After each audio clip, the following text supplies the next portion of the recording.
ജമാഅത്തെ ഇസ്ലാമിയുടെ കടയിൽ ഹിന്ദു പേരുകൾക്ക് നല്ല വില കിട്ടും. മീഡിയ വൺ ഇപ്പോൾ നോക്കിയാൽ കാണാം. ഹൈന്ദവ നാമം നിങ്ങൾ പ്രത്യേകിച്ചൊന്നും ചെയ്യണ്ട, നല്ല വില കിട്ടും. തിരിച്ചും കിട്ടും. ഇപ്പോൾ അബ്ദുള്ള കുട്ടി ആലോചിച്ചാൽ മതി. നമുക്ക് BJPയുടെ ചന്തയിൽ മുസ്ലിം പേരിനുള്ള അതേ വിലയാണ് ജമാഅത്തെ ഇസ്ലാമിയുടെ ചന്തയിൽ ഹിന്ദു പേരിനുള്ളത്. രണ്ടുപേരായി. ഞാൻ നേരത്തെ സൂചിപ്പിച്ച ചില സമാനതകൾ മാത്രമല്ല, ഇതവർ ഉപയോഗിക്കുകയാണ്. അപ്പോൾ മാധ്യമം അങ്ങനെ കുറേ കാലം മുൻപോട്ട് പോയി. നമ്മുടെ പല സാഹിത്യ സാംസ്കാരിക നായകന്മാരൊക്കെ അതിലെഴുതി. ഞാൻ ആരെയും കുറ്റപ്പെടുത്തുന്നില്ല. പക്ഷേ വിശാലാർത്ഥത്തിൽ നമുക്ക് വേണമെങ്കിൽ ഇടതുപക്ഷം എന്നൊക്കെ പറയാം, പുരോഗമനപരമായ സമീപനം പല കാര്യങ്ങൾ സ്വീകരിച്ചിട്ടുള്ളവരാകാം. അക്കാരണം കൊണ്ട് ഇത്തരം കാര്യങ്ങളിൽ എല്ലാവരും ജാഗ്രത കാണിച്ചു കൊള്ളണം എന്നില്ല എന്ന് ഈ അനുഭവം നമ്മളെ പഠിപ്പിക്കുന്നുണ്ട്. എനിക്ക് തോന്നുന്നു ഹിറ്റ്ലർ ഇപ്പോൾ ഒരു വാരിക തുടങ്ങിയാൽ കുറച്ച് സബ്സ്ക്രിപ്ഷൻ ഉള്ളതാണെങ്കിൽ പൊതുവിൽ പുരോഗമന നിലപാട് സ്വീകരിക്കുന്നവരെങ്കിലും പലരും അതിലെഴുതും. അതൊരു യാഥാർത്ഥ്യമാണ്. കേരളത്തിൽ അത് എഴുതും. ചിലപ്പോൾ അവർ ന്യായീകരിക്കുകയും ചെയ്യും. നമ്മുടെ സ്വന്തം നിലപാടല്ലേ എഴുതുന്നത്, അത് ഏത് മീഡിയത്തിലൂടെ വന്നാൽ എന്താണെന്നൊക്കെ ചോദിച്ചു കൂടായികയും ഇല്ല.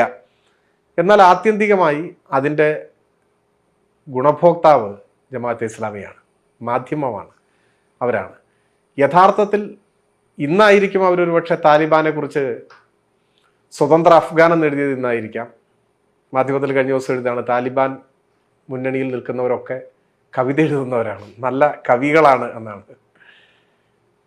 8 മാസം ഗർഭിണിയായ ഒരു മുൻ പോലീസ് ഉദ്യോഗസ്ഥയെ വെടിവെച്ച് കൊന്ന വാർത്തയാണ് ഇന്നലത്തെ മിനിഞ്ഞാന്നത്തെ പത്രത്തിൽ അവിടെ വായിച്ചത്.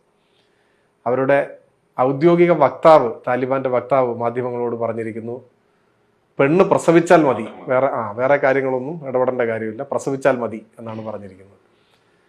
അപ്പോൾ അത് ജമാഅത്തെ ഇസ്ലാമിയുടെ കൂടി നിലപാടാണ്. അതാണ് നമ്മൾ മനസ്സിലാക്കേണ്ടത്.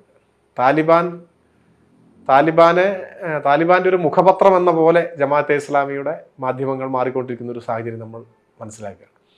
ഇപ്പോൾ ഇത് ചർച്ചയാവുന്നതും ആളുകൾ തിരിച്ചറിയുന്നതും അഫ്ഗാനിൽ താലിബാൻ അധികാരം പിടിച്ചതുമായി ബന്ധപ്പെട്ട് വന്ന വാർത്തകളുടെ ഒരു സ്വഭാവം വെച്ചിട്ടാണ്. പക്ഷെ അതാണ് ജമാഅത്തെ ഇസ്ലാമി, അതാണ് മാധ്യമം.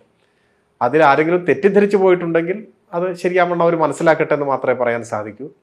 പിന്നെ എനിക്ക് തോന്നുന്നൊരു കാര്യം, അതിലിപ്പോൾ ആരുടെയും കുറ്റമായിരിക്കില്ല, കേരളത്തിലെ എണ്ണത്തിൽ വളരെ കുറവാണ് ജമാഅത്തെ ഇസ്ലാമിക്കാർ.